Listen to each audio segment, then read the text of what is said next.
What's up, gamers? I just got off a lovely 10-hour shift working at the ship factory, aka the hospital.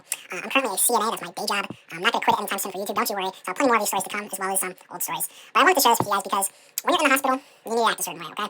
And you shouldn't be like some people that I'm going to tell you about. And this is one of them. So this guy comes to the hospital, and at first, he's there for like a soft tissue infection, some necrosis shit. So he's been there for a little bit, and something that we noticed about him was that he would be asking for a lot of water, a lot of juice, a lot of soda. I got nothing against people wanting to hydrate, but within reason. You know, too much of a good thing can be a bad thing. For example, you can fill up your Foley bag really quickly if you're just continually draining all the juice, all the water at your disposal. Right? It's not a good thing.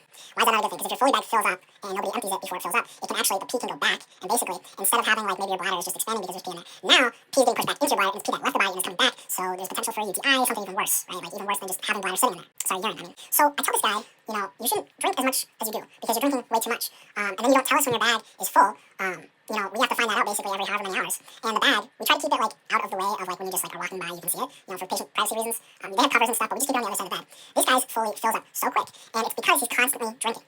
Now again, I'm all for hydration, but there comes to a point when you are drinking so much that it becomes a hazard, especially with the Foley. Now, trying to tell this to this guy is kind of hard, because he thinks it's like a personal attack, like you're being mean, like you don't want him to have things just because. That's not at all what it is, and unfortunately, like, it's hard because he's also like kind of an asshole, you know. And there's a lot of those patients. We get a lot of patients who are just assholes. A lot of patients who are very kind, lovely, but a lot of assholes. And that's true with any sort of service job, even more so with healthcare. Now, just because people are assholes doesn't mean I give any sort of different care. You know, I'm gonna refuse to be talked down to or like disrespected. If somebody wants to talk some type of way to me, I'm just not gonna walk out of the room. Like, I'm not gonna empty your fucking urinal after you just told me that you want to kill me and like I'm a, you know, certain words I can't even say because of my skin complexion. Like, it's tough out there, okay? So it doesn't help that this guy's an asshole, but he was like, Ray, you guys need to be on top of emptying my Foley. Or he said something like, you guys need to like empty it. Like, you guys are being mean, and I'm trying to tell you I need a bladder scan, and you're not listening. And I told him, like, well, you have a Foley, we scan your bladder, and this is the first time we scanned his bladder. We scanned his bladder before, and it's almost always the same thing, his bladder's empty. Now, maybe just because with his anatomy, it's kind of hard to get a good bladder scan, you can imagine. But I still did the bladder scan, still saw that there was nothing in there, and we told him as much. The thing that really gets me is he's not like a major asshole, but he's just rude enough, and just like not cognizant of what it is that he's doing that's causing problems that he's upset with us for, that it makes it very frustrating, because whenever you try to explain it to this guy, he just doesn't get it, he thinks you're being an asshole, and then like he'll become an asshole, and then at that point it's like, fuck it, like, I'm not gonna sit here and get this from you, I'm done, and I just leave. If you want to know the best way to resolve conflict, it's just leave.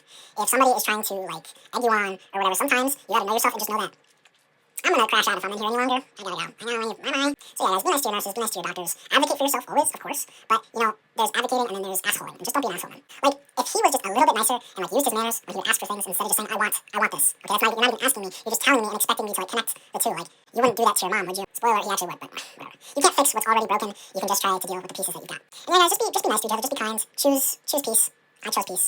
And now I'm sitting at home on a shitter relating the story to you. So if you want to hear more stories, or if you want to argue with me in the comments, like, subscribe, comment, do what you gotta do.